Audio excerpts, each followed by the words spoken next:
Levítico, capítulo de número 19.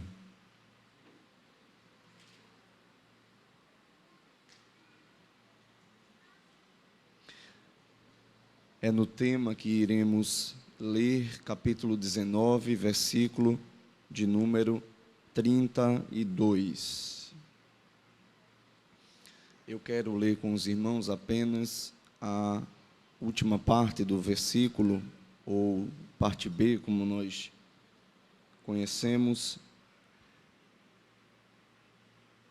Levítico, capítulo 19, versículo 32, a última parte que diz: Eu sou o Senhor. Quem diz amém, meus irmãos? Amém.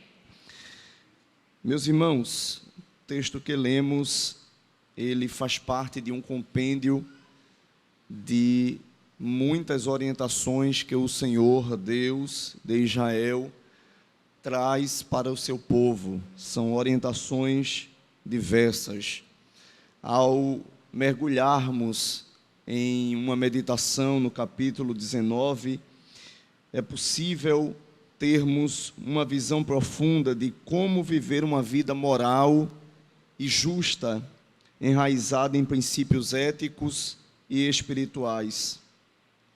Vale ainda destacar que este capítulo, ele torna-se, então, um tesouro de sabedoria, onde encontramos uma coleção diversificada de mandamentos, de orientações, abrangendo uma ampla gama de tópicos. Se fôssemos inferir ao texto ao menos 6 tópicos, poderíamos aqui acrescentar ao capítulo 19, tópicos que se referem à tratativa da observância à santidade, à obediência aos pais, à adoração única e exclusiva a Deus e não à imagem de ídolos, à ordenança do Senhor ao respeito aos mais velhos e outras orientações gerais, de forma que esse capítulo é bastante rico justamente pelo seu conteúdo.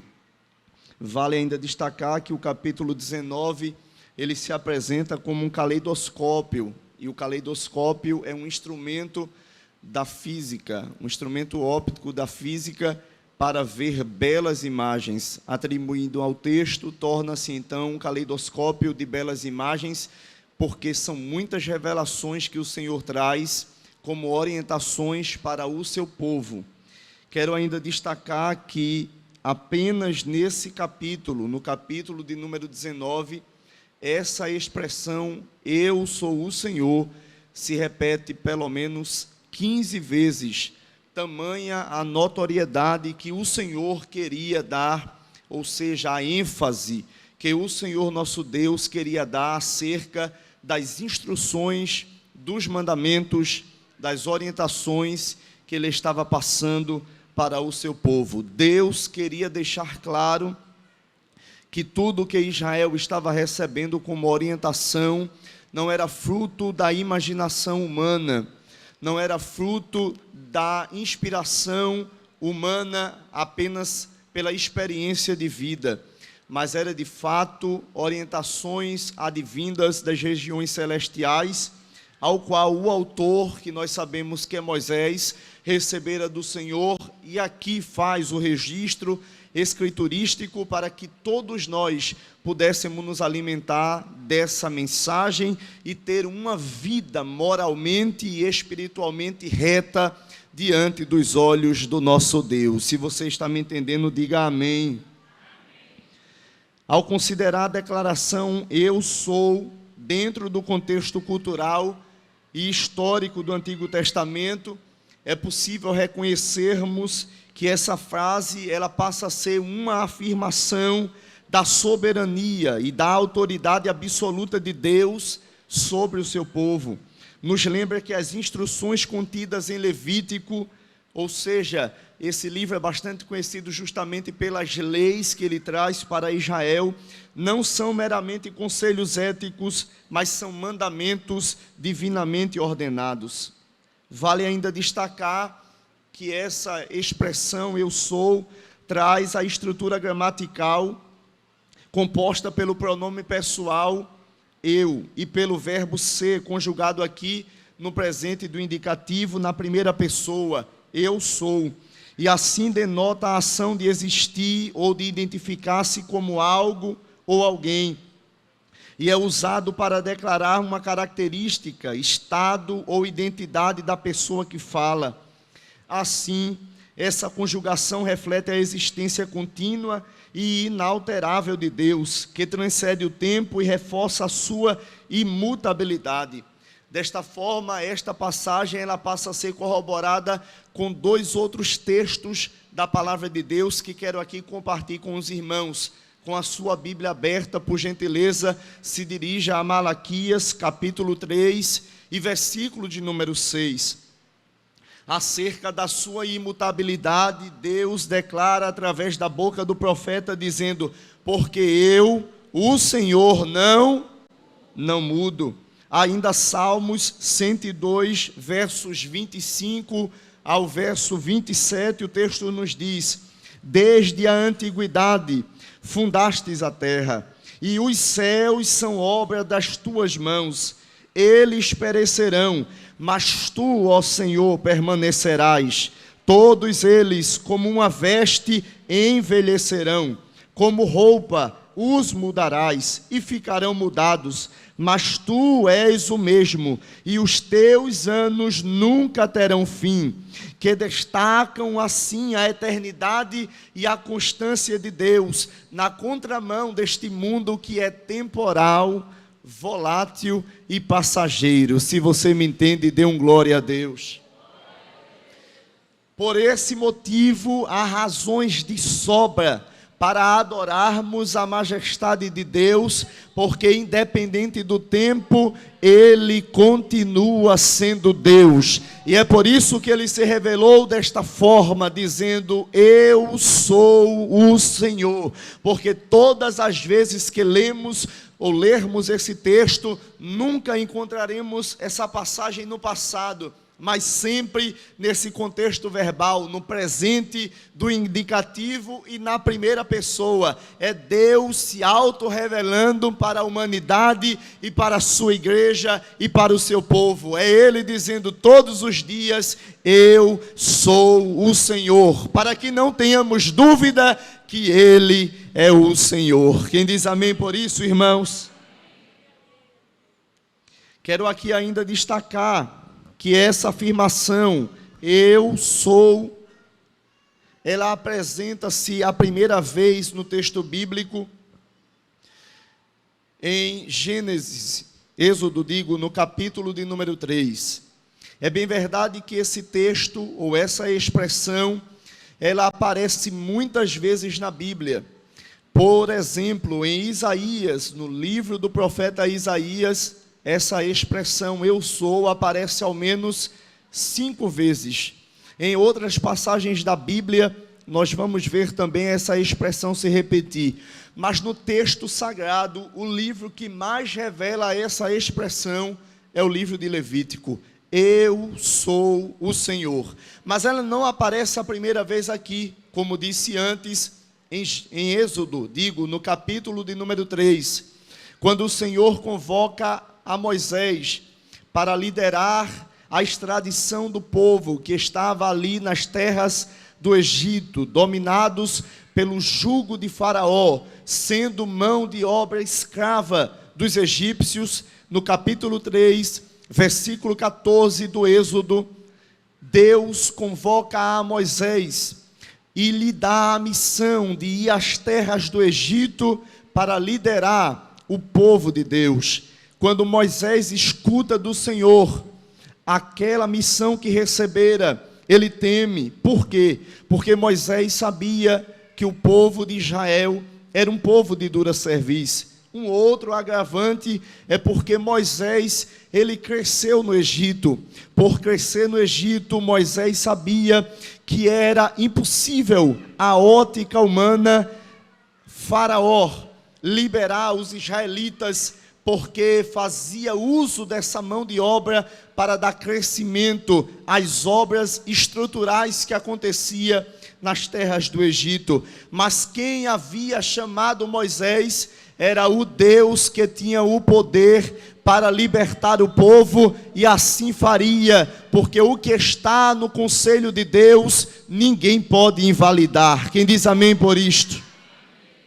Deus chama a Moisés, e quando Moisés, ele questiona a Deus, indaga ao Senhor como devia se referir a ele, ao falar com os israelitas, Deus responde com as seguintes palavras, está no registro de Êxodo 13:14, eu sou o que sou, disse mais, assim dirás aos filhos de Israel, eu sou, me enviou a vós. Mas escutem bem, essa afirmação, eu sou o que sou, é uma tradução do hebraico, R-E, Asher, R-E, que deriva do verbo raiá. No hebraico isso significa ser ou existir. Então essa tradução, ela ainda bem pode ser que ela varie, mas na sua essência, quando Deus se revelara desta forma para Moisés, Deus queria que Moisés entendesse o sentido dessa expressão.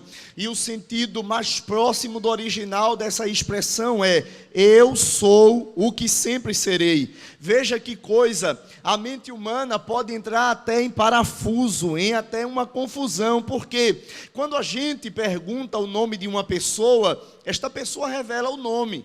E o nome, ao longo da história, ele foi atribuído a pessoas, primeiro, ou em homenagem aos seus antecessores. Segundo, por a história de vida dos seus pais, assim era colocado também o nome no filho, para que pudesse ser uma referência da história. Terceiro, por uma promessa, quando Deus usava alguns homens na terra e já nominava os seres que ainda haveriam de vir ao mundo. Então, pelo menos dessas três formas se nomeava alguém.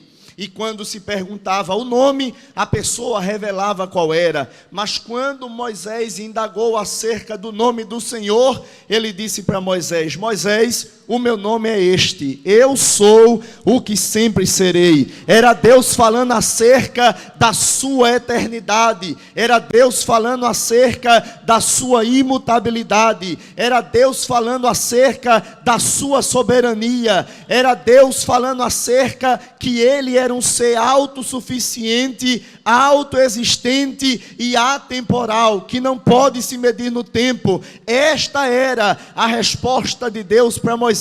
Era como se Deus estivesse dizendo para Moisés, Moisés, quando tu falares isso para o povo vai entender quem eu sou. Eu sou o Deus de Abraão, o teu pai, eu sou o Deus de Jacó, eu sou o Deus de Isaac, eu sou o Deus dos seus antepassados, eu sou Deus. Então quando tu disseres isso ao povo, eles reconhecerão que eu sou o que sou, eu sou o que sempre serei, disse Deus a Moisés.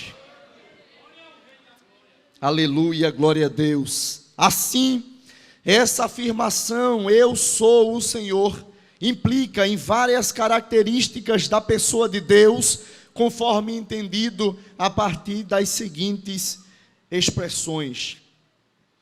Quando Deus fala, eu sou o que sou, Ele está falando da sua autossuficiência e da sua eternidade.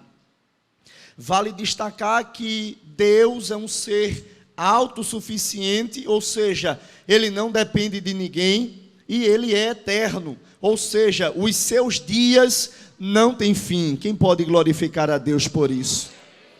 Isaías 43:13, o texto diz, ainda antes que houvesse dia, eu sou. Então veja, antes do mundo existir, Deus estava dizendo, eu sou, disse Deus. Isaías 46:10, desde o princípio anunciei o futuro, desde a antiguidade, aquilo que ainda não acontecera, eu afirmo, disse Deus, o meu propósito será realizado, certamente farei tudo o que me apraz. Glorifique a Deus por isso.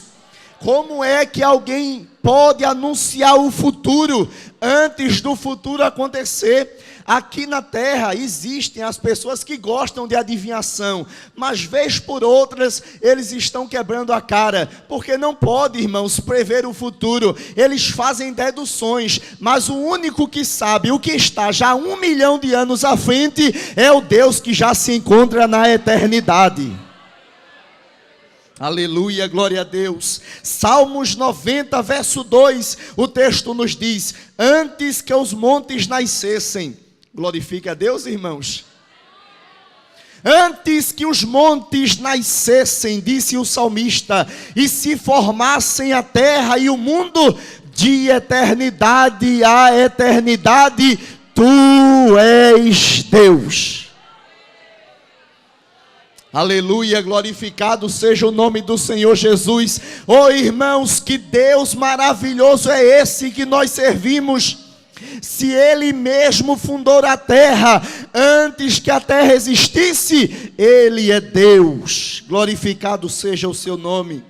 Ainda é possível destacar outras características acerca dessa expressão: a onisciência, a onipresença e a onipotência. Abra sua Bíblia, por gentileza, em Apocalipse, capítulo de número 1 e o versículo de número 8. De forma conjunta, esses três atributos absolutos e intrínsecos à natureza divina aparecem de uma única vez, quando Deus se revelara a João, que estava na ilha de Pátimos, sobre as coisas futuras, a saber, o texto apocalíptico, para que João não tivesse dúvidas de quem estava falando com ele. Deus se revela para João em 1:8 de Apocalipse e diz: eu sou o Alfa e o Ômega, diz o Senhor, aquele que é, que era e que há de vir, o Todo-Poderoso, disse Deus.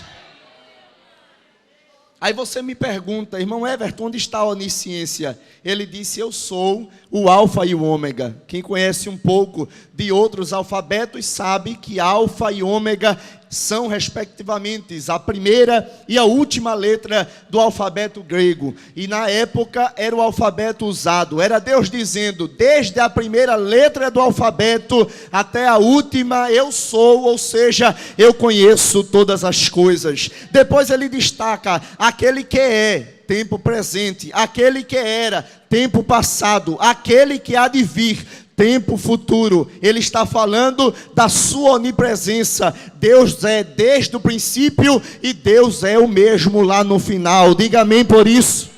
E ele destaca essa característica maravilhosa no final. Ele diz: eu sou o Todo-Poderoso, ou seja, o Deus onipotente, aquele que detém todo o poder. Então nesta noite, não tenhamos dúvidas que o Deus que nós servimos, além de saber de todas as coisas, além de estar em todos os momentos presentes em nossa vida, também tem o poder para mudar a situação. Pode ser difícil, pode não haver luz no fim do túnel, mas quando olhamos para Jesus, que é autor e consumador da nossa fé, enxergamos esperança em dias melhores, ainda que seja nos céus, mas é de lá mesmo que esperamos o nosso Deus Todo-Poderoso.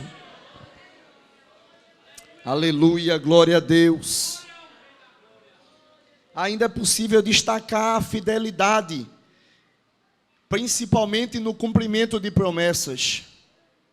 Ao se identificar como Senhor, Deus está lembrando o seu compromisso de fidelidade para com o seu povo e a sua fidedignidade de suas promessas. Ele é aquele que cumpre suas promessas e mantém as suas alianças com aqueles que o servem. O homem, ele é fadado a prometer e não cumprir, mas Deus não. É por isso que Números 23:19 nos diz: Deus não é homem para que minta, nem filho do homem para que se arrependa. Acaso ele fala e deixa de agir? Acaso ele promete e deixa de cumprir? de forma alguma. E aí é corroborado com o pensamento do texto de Josué 21 e 45, que nos diz: nenhuma das boas promessas que o Senhor tinha feito à nação de Israel falhou. Todas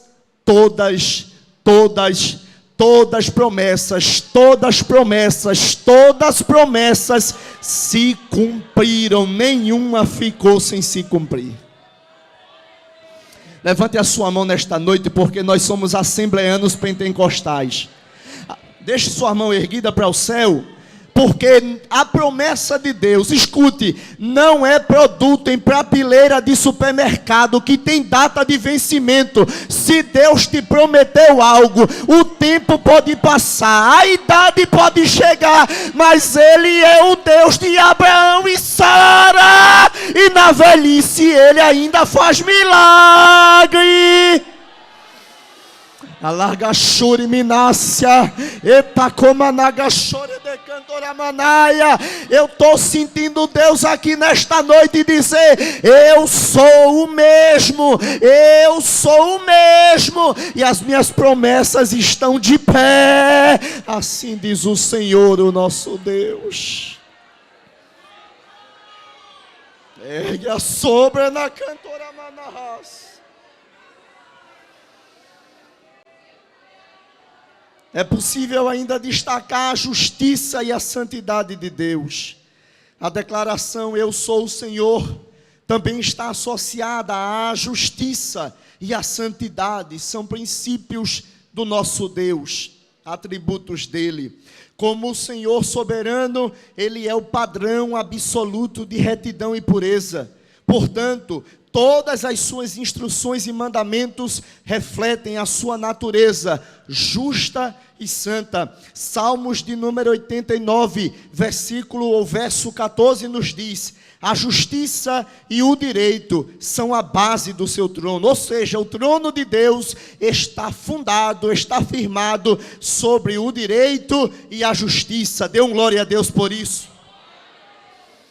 1 de Pedro, capítulo de número 1, versículos 15 a 16, nos diz acerca da sua santidade: mas assim como é santo aquele que os chamou, sejam também santos vocês em tudo que fizerem, porque está escrito. Aí ele refere-se ao texto lá de Deuteronômio: sejam santos, porque eu, o Senhor, sou santo. Glorifique a Deus por isso.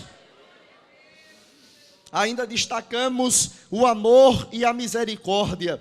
Embora o Senhor denote autoridade e poder intrínsecos à sua natureza, também está ligado ao amor e à misericórdia de Deus. Ele é o Senhor que cuida de cada um de nós, que somos o seu povo, que se compadece de cada um de nós, porque Ele usa de íntima compaixão para com cada um e também nos guia em amor e bondade. João 13,16 é uma das maiores revelações do amor de Deus para a humanidade, porque o texto santo nos diz: porque Deus amou o mundo de uma tal maneira, ou seja, não há dosimetria alguma no mundo que consiga mensurar, calcular a forma pela qual Deus amou o mundo. Mas uma coisa é certa: Ele amou, diga amém por isso, que deu em consequência deste amor, veja que é uma ação de benevolência de Deus, o seu único Filho, unigênito, para que todo aquele que nele crê não pereça, mas tenha vida eterna. Todos nós,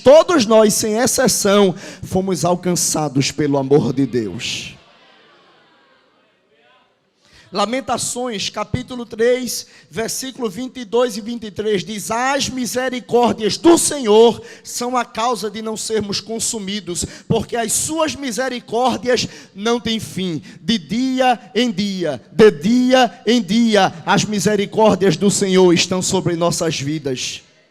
Mas encerro essa reflexão dizendo que dois dos principais atributos ou características de Deus que me chama bastante atenção são respectivamente a soberania e a autoridade. Quando Deus declara "eu sou", Ele está afirmando a sua soberania, a sua autoridade, elas absolutas sobre todas as coisas. Isaías capítulo 45, versos 5 e 6, o texto nos diz: eu sou o Senhor, e não há outro, além de mim, não há Deus, disse o Senhor. Eu o fortalecerei, embora que você não me tenha reconhecido, para que se saiba, da nascente ao poente, que não há outro além de mim. Eu sou o Senhor e não há outro, disse Deus. Glorifique a Ele por isso. Salmos 103, verso 19, o texto nos diz: o Senhor estabeleceu o seu trono no céu e o seu reino domina sobre todas as coisas. Quem diz amém por isso? É por isso que nós estamos aqui. É por conta da soberania, é por conta da sua autoridade. Nós somos frutos desses atributos que alcançam a cada um de nós. E é por isso que nós reconhecemos essas características no nosso Deus. Deus é por todo soberano. Deus é por todo autoridade. Houveram pessoas ao longo da história que desafiaram o nosso Deus. A Bíblia vai relatar um deles, que tem por nome Senaqueribe, filho de Sargão II, que morreu em 705 a.C. E esse homem, Senaqueribe, ele intenta contra Judá. Quando ele intenta contra Judá, quem reinava na época era Ezequias, um homem temente ao Senhor. E lá ele faz uma carta, e essa carta afronta a soberania e a autoridade de Deus. Não bastante isso, ele manda Rabsaque, o seu arauto, para também afrontar ao Senhor Deus, para também contender contra os filhos de Deus, a saber, Israel, e também para constatar para os povos que Senaqueribe tinha o poder de destruir Israel. Senaqueribe manda este homem, e este homem afronta Israel. Ele chega diante dos muros e começa a falar na linguagem dos judeus, a saber, em hebreu. Ou seja, ele falou na linguagem hebraica, para que eles pudessem escutar. Por quê? Porque naturalmente eles não falavam nessa linguagem. Eles usavam principalmente o idioma aramaico, que era a língua comercial da época. Mas escute, eu estou encerrando.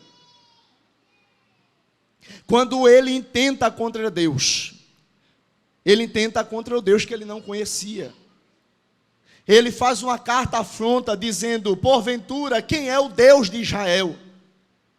Não deem ouvidos a Ezequias, porque Ezequias está dizendo que o Deus dele pode livrar das minhas mãos. Aleluia, glória a Deus. Ezequias vai à casa do Senhor, ora, e Isaías é o homem que era usado por Deus no ministério profético, traz uma palavra de consolo para o rei. E a palavra de consolo foi o que o próprio Deus colocou na boca de Isaías, dizendo: não tenham medo. Diga ao rei Ezequias que não tenham medo. Por quê? Porque Senaqueribe não vai contender contra Israel, não vai lançar sequer uma flecha, e eles não vão ultrapassar os muros. Eu, o Senhor, colocarei um anzol no seu nariz, e pelo caminho que ele veio, ele voltará e cairá diante do trono do seu Deus. Oh, irmãos, ninguém pode contender com a autoridade e a soberania do nosso Deus.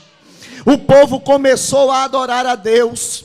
O povo começou ali a jubilar com a palavra que recebera do homem de Deus, do rei, que estava ali dizendo: olha, não tememos, o nosso Deus estará conosco, nós não seremos prisioneiros de Senaqueribe. O homem, irmãos, foi tão usado pelo Satanás, que ele disse: diga aos filhos de Israel, que eles, se não se renderem, irão comer os próprios excrementos e beber a sua própria urina. Mas, irmãos, ninguém pode contender contra o povo de Deus, e Ele é Senhor. E tem uma coisa: se há alguém que gosta de guerra, é Ele, porque Ele é Senhor dos exércitos. não precisou de muito alvoroço, não precisou de muita coisa. Deus dos altos céus mandou somente um anjo com uma espada bem afiadinha, entrou num exército, no arraial dos assírios, e numa noite só matou 185 mil soldados, de forma que quando Senaqueribe olhou, partiu em retirada. Mas calma, Deus disse: pelo caminho que veio, ele voltará. E voltou mesmo. O anzol de Deus foi o exército morto. E quando ele chega e vai adorar o seu próprio Deus, quem sabe questionando, né? Dizendo: ó divindade, por que tu permitisse isso?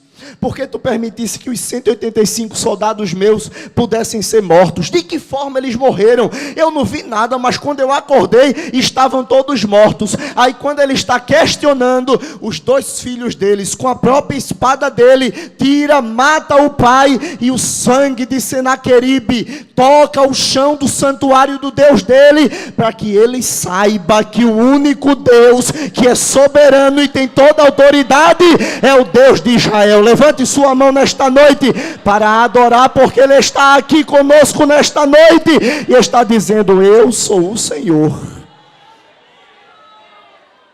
Eu sou o Senhor que te sara. Eu sou o Senhor que te cura. Eu sou o Senhor que abre as portas que estão fechadas.